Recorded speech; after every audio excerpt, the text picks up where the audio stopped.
Hi friends, ఈరోజు ఈ వీడియోలో మన ఆంధ్రప్రదేశ్ రాష్ట్రంలోని మహిళలకు సంబంధించిన ఒక చాలా ముఖ్యమైన అప్డేట్ గురించి మాట్లాడబోతున్నాం.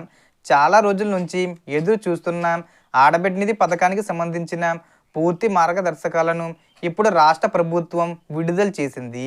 ఈ క్రిస్మస్ కానుకగా విడుదల చేస్తారా లేదా ఎప్పుడు విడుదల చేస్తారు?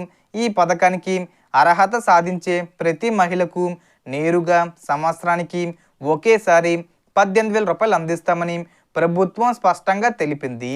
ఈ రూల్స్ ప్రకారం ఎవరికి అర్హత ఉంటుంది, ఎవరెవరు అర్హులు అవుతారు, ఎవరెవరు అనర్హులు అవుతారు, ఏ డాక్యుమెంట్స్ కావాలి అన్నది మొత్తం క్లియర్గా చెబుతున్నాను. అండ్ వీడియో మిన్నస్తే లైక్ చేసి షేర్ చేసి సబ్స్క్రైబ్ చేసుకోండి ఫ్రెండ్స్. సో ఏమాత్రం లేట్ చేయకుండా వీడియోకి వెళ్ళిపోద్దాం. సో ముఖ్యమంత్రి నారా చంద్రబాబు నాయుడు గారు క్యాబినెట్లో అధికారులను ఆదేశించి ఈ పథకాన్ని వెంటనే అమలు చేయడానికి చర్యలు ప్రారంభించారు.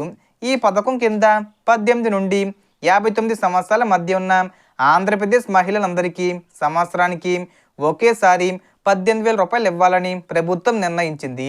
మొదట్లో ప్రతి నెల 1,500 రూపాయలు ఇస్తామని చెప్పారు.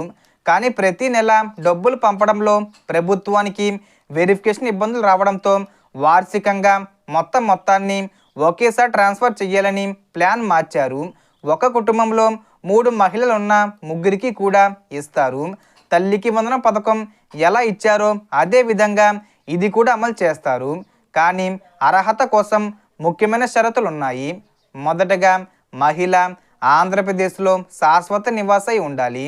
రేషన్ కార్డులో హౌస్ హోల్డింగ్ మ్యాపింగ్ ఉండాలి. వయసు తప్పనిసరిగా 18 నుండి 59 మధ్యలో ఉండాలి. కులం విషయానికి వస్తే ఓబీసీ, ఎస్సీ, ఎస్టీ మరియు మైనార్టీ మహిళలకే ఇది వర్తిస్తుంది. భూమి విషయానికి వస్తే తడి భూమి 3 ఎకరాలు ప్లస్ పొడి భూమి 7 ఎకరాలు కలిపి 10 ఎకరాల కంటే తక్కువగా ఉండాలి. 10 ఎకరాలకు మించి ఎవరికైనా భూమి ఉంటే ఈ స్కీమ్ వర్తించదు. అలాగే ఆదాయం విషయంలో గ్రామాల్లో 1,20,000 రూపాయల లోపల, పట్టణాల్లో 1,44,000 రూపాయల లోపల ఆదాయం ఉండాలి. మున్సిపల్ ఏరియాలో ఇల్లు 1000 చదరపు అడుగుల కంటే ఎక్కువ ఉండకూడదు. 4 wheeler white number plate car ఎవరి పేరు మీద ఉండకూడదు. ఉంటే అర్హులు కారు.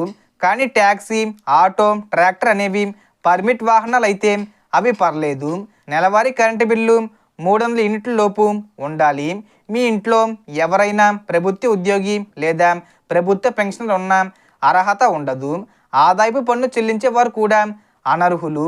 రాజ్యాంగబద్ధమైన పదవుల్లో ఉన్న ప్రస్తుత మాజీ ప్రజాప్రతినిధులు కూడా అర్హులు కారు. ఇప్పుడు డాక్యుమెంట్ విషయానికి వస్తే Aadhaar card, Aadhaar update history, కుల ధృవీకరణ పత్రం, నివాసీ ధృవీకరణ, ఆధార్ అడ్రస్ సరిపోతుంది.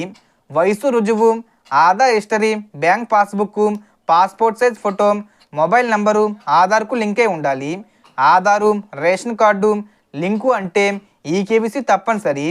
అలాగే ఆధారు, బ్యాంక్ అకౌంట్ లింక్ అయిన ఎన్పిసి మ్యాపింగ్ ఉండాలి. ఇది లేకపోతే డబ్బులు రాదు. ఎన్పిసి మ్యాపింగ్ సమస్య ఉంటే పోస్ట్ ఆఫీసులో 250 రూపాయలతో కొత్త సేవింగ్ అకౌంట్ ఓపెన్ చేస్తే ఆటోమేటిక్గా మ్యాపింగ్ అవుతుంది. ఈ అర్హతలన్నీ చూసుకోండి. రేపటి నుంచే ఇంటింటికి సర్వే ప్రారంభిస్తారు. సర్వే పూర్తయిన తర్వాత ఎలిజిబుల్ లిస్టు రిలీజ్ అవుతుంది. డీబీటీ ద్వారా సీఎం చంద్రబాబు నాయుడు గారు డబ్బులు రిలీజ్ చేస్తారు. సో క్రిస్మస్ కానుకగా ఈ డిసెంబర్ 25వ తేదీ వచ్చేలోపు ప్రకటించే అవకాశం ఉంది. సో మొత్తం ఇన్ఫర్మేషన్ ఇది ఫ్రెండ్స్. మీకు ఈ వీడియో నచ్చితే లైక్ చేయండి, షేర్ చేయండి అండ్ సబ్స్క్రైబ్ చేసుకోండి. Thanks for watching.